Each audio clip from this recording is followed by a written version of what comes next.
दोस्तों, सोचिए, आप स्टेशन पर खड़े हैं, हाथ में टिकट है, ट्रेन आने वाली है और तभी दिमाग में एक सवाल आता है, यार, टिकट तो पहले से महंगा लगता है। अब और तो नहीं बढ़ गया? अगर आप भी ऐसा सोचते हैं, तो यह वीडियो आपके लिए बहुत जरूरी है, क्योंकि 26 दिसंबर से ट्रेन में सफर करने वालों के लिए एक बदलाव लागू होने वाला है और इसका असर आपकी जेब पर पड़ेगा या नहीं, यही आज हम आसान भाषा में समझेंगे। क्या आपको पता है, भारतीय रेलवे ने 26 दिसंबर 2025 से यात्री किराए में बदलाव का ऐलान किया है। रेलवे इसे सीधे सीधे किराया बढ़ोतरी नहीं कह रहा, बल्कि एक बड़ा सा शब्द इस्तेमाल कर रहा है, किराए का युक्तिकरण, यानी रैशनलाइजेशन। अब सवाल यह है कि नाम चाहे जो रख लो, आखिर बदलेगा क्या और किसका खर्च बढ़ेगा? दोस्तों, सबसे पहले एक राहत की खबर जान लीजिए। अगर आप रोजमर्रा के यात्री हैं, अगर आप छोटी दूरी की यात्रा करते हैं, अगर आप लोकल ट्रेन या मंथली सीजन टिकट यानी एमएसटी से सफर करते हैं, तो आपके लिए अच्छी खबर है, आपका किराया नहीं बढ़ा है। जी हां, 1 रुपये का भी फर्क नहीं पड़ेगा। लेकिन कहानी यहीं खत्म नहीं होती। असल खेल शुरू होता है लंबी दूरी की यात्रा से। अब ध्यान से सुनिए, रेलवे ने साफ किया है कि साधारण श्रेणी में अगर आपकी यात्रा 215 किलोमीटर तक है, तो आपका किराया बिल्कुल वही रहेगा।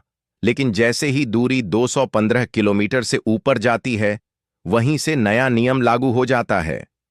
अब सोचिए, आप साधारण श्रेणी में लंबी दूरी का सफर कर रहे हैं।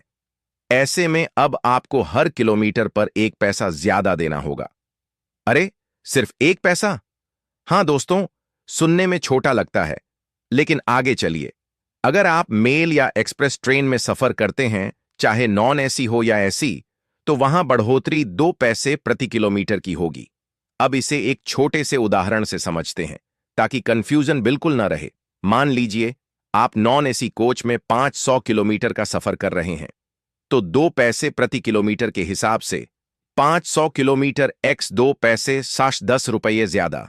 अब आप कहेंगे, भाई 10 रुपये में क्या ही फर्क पड़ता है? और सच कहें तो एक यात्री के लिए यह रकम बहुत बड़ी नहीं है। लेकिन दोस्तों, अब जरा जरा सोचिए, भारत में रोजाना करोड़ों लोग ट्रेन से सफर करते हैं। अगर हर यात्री से थोड़ा थोड़ा भी जुड़ जाए, तो रेलवे के लिए यह रकम सैकड़ों करोड़ बन जाती है। रेलवे का अनुमान है कि इस छोटे से बदलाव से उन्हें करीब 600 करोड़ रुपए की अतिरिक्त कमाई हो सकती है। अब सवाल उठता है, आखिर रेलवे को यह कदम उठाने की जरूरत क्यों पड़ी? दोस्तों, इसके पीछे की कहानी आज की नहीं है, थोड़ा पीछे चलना पड़ेगा। पिछले 10 से 12 सालों में भारतीय रेलवे ने जबरदस्त विस्तार किया है। नई लाइनें बिछीं, नई ट्रेनें चलीं, स्टेशन अपग्रेड हुए और सुरक्षा पर भी पहले से कहीं ज्यादा खर्च हुआ। लेकिन हर विस्तार के साथ खर्च भी बढ़ता है। रेलवे का सबसे बड़ा खर्च है मैन पावर, यानी कर्मचारी। आज रेलवे का मैन पावर खर्च पहुंच चुका है करीब 1,15,000 करोड़ रुपए तक। इतना ही नहीं, जो कर्मचारी रिटायर हो चुके हैं, उनकी पेंशन का बोझ भी लगातार बढ़ रहा है। आज पेंशन पर ही रेलवे करीब 60,000 करोड़ रुपए खर्च कर रहा है। अब अगर कुल ऑन ऑपरेशन लागत की बात करें, तो 2024 से 25 में रेलवे का कुल खर्च 2,63,000 करोड़ रुपए से ज्यादा हो चुका है। अब आप खुद सोचिए, इतना बड़ा नेटवर्क, इतनी बड़ी जिम्मेदारी और इतना भारी खर्च, तो रेलवे को कहीं ना कहीं से पैसे जुटाने ही पड़ेंगे। रेलवे का फोकस अब सिर्फ यात्री किराए पर नहीं है, वो माल ढुलाई यानी जोर दे रहा है। लेकिन यात्रियों के किराए में यह जो छोटा सा बदलाव किया गया है, रेलवे उसे एक मामूली एडजस्टमेंट मानता है। और इसी वजह से रेलवे ने कोशिश की है कि आम आदमी पर बोझ न पड़े, रोज सफर करने वालों को नुकसान न हो और सिर्फ लंबी दूरी के यात्रियों से थोड़ा सा योगदान लिया जाए। तो दोस्तों, अगर आप अगली बार ट्रेन का टिकट बुक करें और देखें कि किराया थोड़ा सा बढ़ा हुआ है, तो घबराइएगा नहीं। अब आपको पूरा खेल समझ में आ चुका है, किसका किराया बढ़ा, कितना बढ़ा और क्यों बढ़ा। वीडियो के आखिर में बस इतना कहेंगे, यात्रा अभी भी सड़कों और हवाई जहाज के मुकाबले ट्रेन से सस्ती है।